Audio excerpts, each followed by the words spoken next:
नमस्कार. श्री स्वामी समर्थ. जय जय स्वामी समर्थ. अवधूत चिंतन श्री गुरुदेव दत्त. श्री गुरुचरित्र कथा अमृत. अध्याय 19. औदुंबर महात्म नावाड्याची त्रिस्थळी यात्रा. योगिनी कथा. नामधारक सिद्धमुनींच्या चरणांना वंदन करून म्हणाला, अहो गुरु, तुमचा जय जयकार असो. तुम्ही संसारसागर तारक आहात. मी आजपर्यंत अज्ञानरूपी अंधारात झोपलो होतो, परंतु तुम्ही श्री गुरुचरित्र कथा अमृत पाजून मला जागे केलेत. आता मला पुढील कथा सांगा. नामधारकाने अशी विनंती केली असता सिद्धमुनींना आनंद झाला. ते म्हणाले, कृष्णा पंचगंगा संगमावरील अमरेश्वराच्या जवळ असलेल्या औदुंबर वृक्षाखाली श्री गुरु नृसिंह सरस्वती वास्तव्य करीत होते. त्यावर नामधारकाने विचारले, स्वामी, अनेक पवित्र वृक्ष असताना श्री गुरु नृसिंह सरस्वती औदुंबर वृक्षाखालीच वास्तव्य का करीत होते? औदुंबर वृक्षावर त्यांचे इतके प्रेम का होते?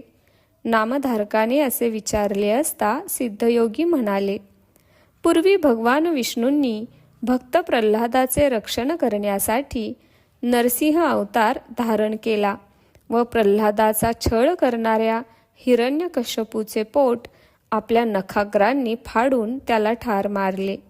त्यावेळी त्या दैत्याच्या पोटातील भयंकर असे कालकूट विष त्यांच्या नखांना आणि बोटांना लागले.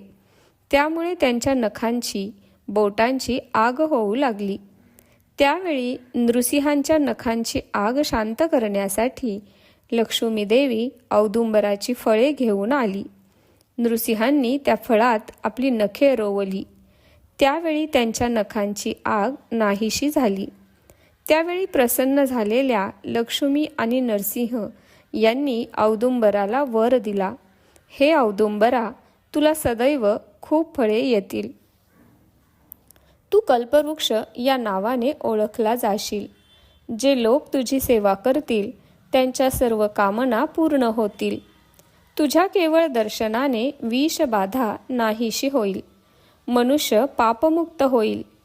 तुझी सेवा करणाऱ्या निपुत्रिक स्त्रीला त्वरित पुत्रप्राप्ती होईल. जे दरिद्री असतील ते श्रीमंत होतील. जे लोक तुझ्या छायेत बसून जप तप अनुष्ठान करतील त्यांना अनंत पुण्याची प्राप्ती होईल. ते ज्ञानी होतील. त्यांचे सर्व मनोरथ सिद्धीला जातील. तुझ्या छायेतील पाण्यात जे स्नान करतील त्यांना गंगा स्नानाचे पुण्य प्राप्त होईल. तुझी सेवा करणाऱ्याला कोणताही शारीरिक किंवा मानसिक व्याधी होणार नाही. ब्रह्म इत्यादी महापातके नष्ट होतील. कलियुगात तू कल्पवृक्ष या नावाने ओळखला जाशील. आम्ही लक्ष्मीसह तुझ्याजवळ कायम वास्तव्य करू. असा हा औदुंबर वृक्ष कलियुगात कल्पवृक्ष म्हणून ओळखला जातो. अत्यंत क्रुद्ध झालेले भगवान नृसिंह औदुंबरापाशी शांत झाले. औदुंबराचे हे महात्म श्री दत्तात्रेय स्वरूप श्री नृसिंह सरस्वती यांना माहीत होते आणि म्हणूनच त्यांना औदुंबर वृक्ष प्रिय होता. अमरेश्वराच्या जवळ 64 योगिनी वास्तव्य करीत होत्या. त्या योगिनी दररोज मध्यान्हकाळी श्री गुरूंच्याकडे येत असत. तेथे त्यांची पूजा अर्चा करून त्यांना आपल्या स्थानी नेत असत. तेथे त्यांची पूजा करून त्यांना उत्तम भोजन देत असत. त्यानंतर श्री गुरु पुन्हा औदुंबरापाशी परत येत असत. एकदा एका ब्राह्मणाला शंका आली, हे यती येथे अरण्यात राहतात, यांना भूक लागत नसेल काय? हे भिक्षेसाठी गावात फिरताना दिसत नाहीत, मग हे खातात तरी काय? यांना भोजन कोण देत असेल?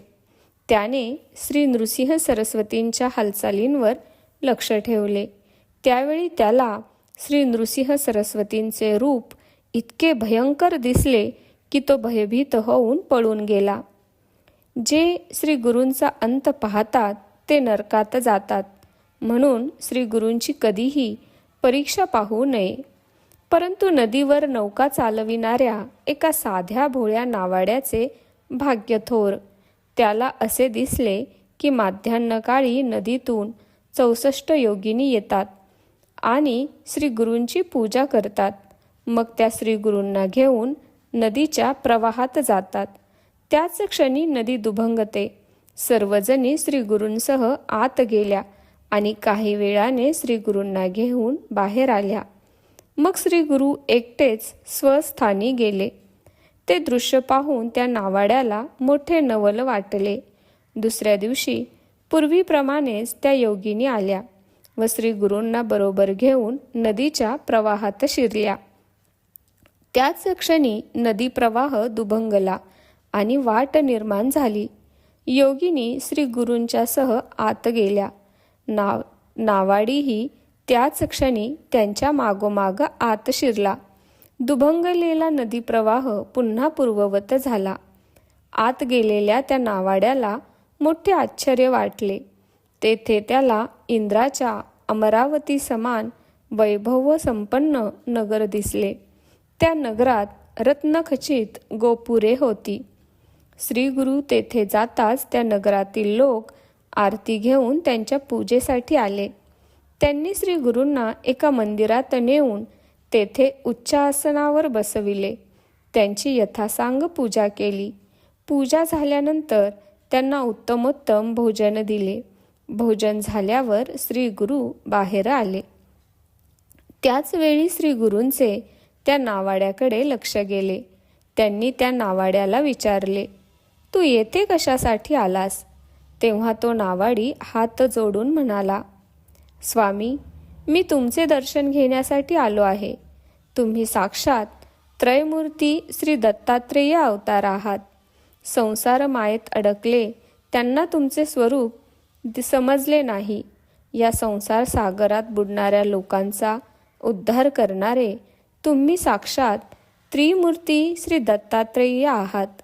ज्यांना तुमचे दर्शन घडते त्यांच्या सर्व इच्छा पूर्ण होतात. त्यांचे इहपर कल्याण होते. त्या नावाड्याने असे स्तवन केले असता श्री गुरु नृसिंह सरस्वती प्रसन्न झाले. ते म्हणाले, तुझे दुःख, दैन्य, दारिद्र्य गेले. तुझ्या मनात जी इच्छा असेल ती पूर्ण होईल. परंतु येथे तू जे काही पाहिलेस ते कुणालाही सांगू नकोस. जर वाच्यता केलीस तर तुझे मोठे नुकसान होईल.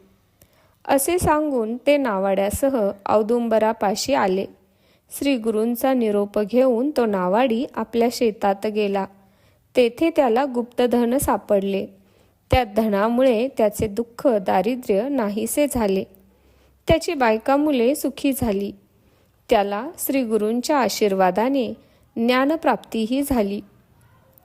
त्या दिवसापासून तो आपल्या कुटुंबासह श्री गुरु नृसिंह सरस्वतींची मनोभावे सेवा करू लागला. असे काही दिवस गेले. माघ महिन्यातील पौर्णिमा आली. त्या दिवशी तो नावाडी नेहमीप्रमाणे श्री गुरूंची सेवा करीत होता.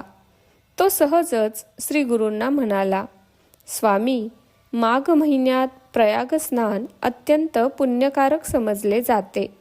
काशीचेही महात्म्य फार मोठे आहे असे मी ऐकतो. पण मी हलक्या जातीचा, मी तिकडे कसा जाणार? मला कोण नेणार? त्याचे हे बोलणे ऐकून श्री गुरु नृसिंह सरस्वतींना त्याची दया आली. ते म्हणाले, चिंता करू नकोस. अरे, कृष्णा पंचगंगा संगमस्थान काशी प्रयागा समान आहे. अमरेश्वराचे वास्तव्य असलेले हे स्थानच प्रत्यक्ष काशी क्षेत्रच आहे. कोल्हापूरला दक्षिण गया असे म्हणतात. ज्यांना उत्तरेतील काशी, प्रयाग, गया ही त्रिस्थळी यात्रा करता येत नाही त्यांनी या त्रिस्थळेची यात्रा करावी, म्हणजेच तेच पुण्य प्राप्त होते.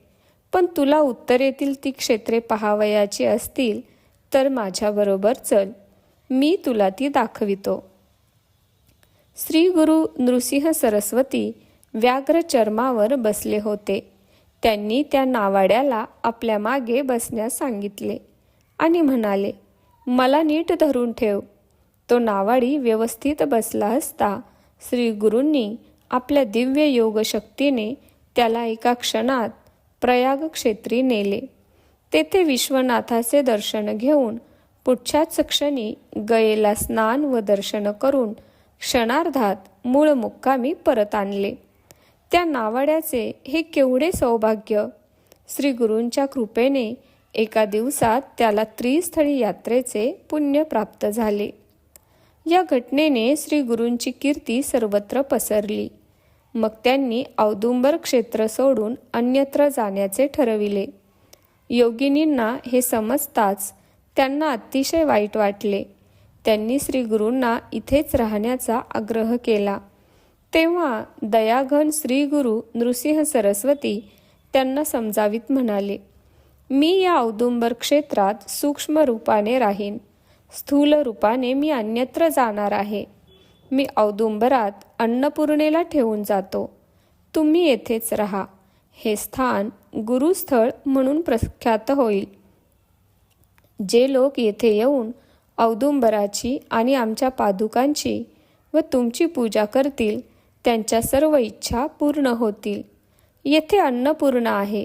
तिची नित्य पूजा केली असता चारी पुरुषार्थ प्राप्त होतील. येथे पापविनाशी तीर्थ, काम्यतीर्थ व सिद्ध वरद तीर्थ आहे.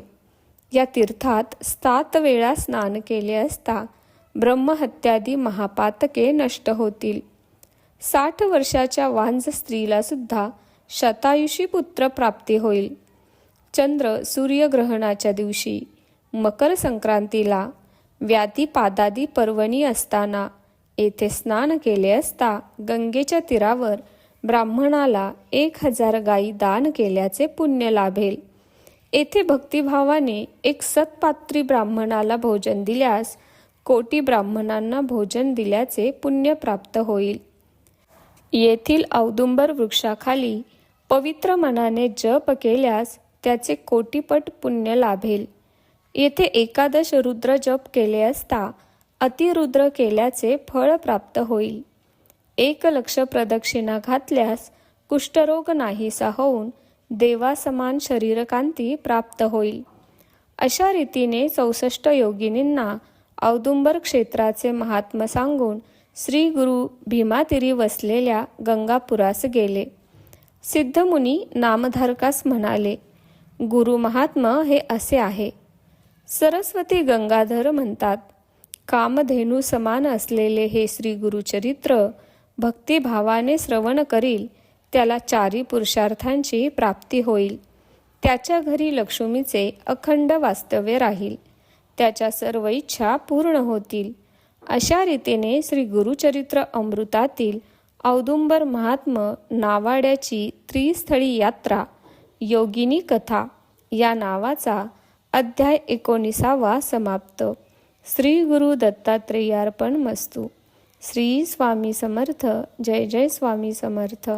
अवधूत चिंतन श्री गुरुदेव दत्त. धन्यवाद.